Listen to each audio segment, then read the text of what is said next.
Hey, good morning, everybody, and welcome to this week's episode of the Shineability Show. If you haven't been here before, my name is Robin Carberry. I'm a coach, and I help Gen X women untangle the knot of midlife confusion, uncover what they're here to do, and unleash more joy, flow, meaning, success, and connection in their lives. So I apply my years of experience in mentoring hundreds of folks on growth journeys. I ask questions and I do some deep listening. And I leverage my own journey as an OG Gen Xer to help my clients stop second guessing and backpedaling and instead start moving forward with full confidence that they are on the right track. So today I want to talk about something a little bit different, and that's reunions, class reunions, because it's June and it is reunion time. So many things have been put on hold over the last few years, and class reunions are definitely one of those things. And right now, reunions are happening everywhere. My college reunion is happening this month. We're in the planning stages of my high school reunion, which is next year. And I know it's not me because I'm hearing it all over the place. So reunions are happening now, both for folks who would normally have their reunion this year, but also for those who weren't able to celebrate their reunions over the last couple of years. And boy, aren't reunions full of emotions? So on one hand, you're super excited to see people in person and catch up. But on the other hand, some very normal worries and fears can come up even around the idea of a class reunion. So something that could be exciting and fun becomes something that you dread. And add to that the fact that maybe you haven't attended any big events in the last few years, which can amp up your anxiety. All of that may make you just decide, hey, I'm just not going to show up. I'm not going to attend. And what a bummer. That just sucks, because reunions can be so amazing if you can release those fears and just go and enjoy yourself.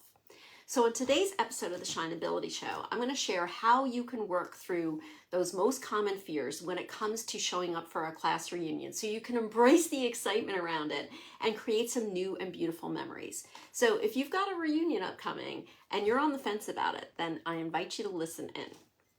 So first, I want you to just remember that just about everybody attending a reunion has the same worries and fears that you do. So you are not alone in this. At my first high school reunion, which is our 10-year reunion, I sat in the restaurant parking lot where the reunion was being held with two of my friends for, I don't know, like 20 or 30 minutes while we worked up the nerve to walk inside. And once we got in there and everybody sort of shook out their nerves and started talking to people, we all realized that most of us in the room were pretty nervous when we walked in the door. And acknowledging that to each other helped us all just release it and have a good time. So second, let's talk more specifically about the fears and worries that you might have when it comes to your reunion. So often they involve not measuring up or feeling like you might get judged. So events like reunions bring an opportunity for reflection, which can veer straight into negative thinking. So things like, I should have done this by now, or I should have accomplished that by now, or how am I going to explain my divorce, or the fact that I don't have children, or whatever it happens to be for you. So remember, again, that most people aren't showing up at a reunion with the sole purpose of judging you. They also don't need or want all of the details about what's going on in your life, how you got to this point, and your entire life story. They also don't have access to your inner judgment checklist of all the ways that you are less than.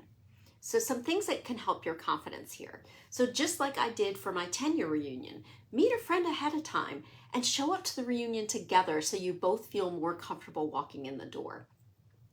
Next, you can bring other folks into your conversations and, look around the room while you're chatting with somebody. Is there somebody standing alone by themselves, sort of fiddling in her purse or maybe diddling around on their phone or just sort of looking a little lost? Bring that person into the conversation. So there's two benefits here, at least two benefits here.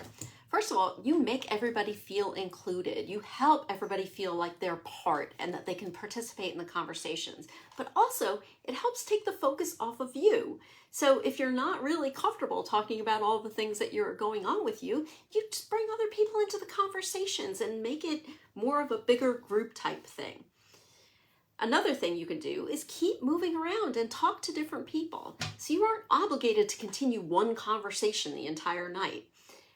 And another benefit here is that you might surprise yourself and actually make a new friend. So third tip, cut yourself some slack when it comes to embarrassing memories from back in the day. So it's pretty normal for all of us to carry around old embarrassing memories. You might have a couple favorites that keep popping up in your life. And that may simply be a sign to you that you need to work on your self-compassion. So according to Psychology Today, embarrassment is considered a self-conscious emotion. It helps you examine your behaviors, your thoughts, or how you conduct yourself in social situations. And it helps you learn and grow as a person when you look at those behaviors, right? Those embarrassing moments. But the key here is to look at that past embarrassing moment, that past situation, and see whether there is something that you can and should change right now, today, in the moment, that embarrassing moment is telling you, rather than simply dwelling on the negative thoughts. So if there's nothing for you to do or change right now, today, when it comes to that embarrassing moment, then give yourself a break. Try and have a laugh about it, and then release it. Because it's pretty safe to say, one, you're the only one who remembers that embarrassing moment. And two, everybody else is thinking about their own embarrassing moments, not yours, because we all have them.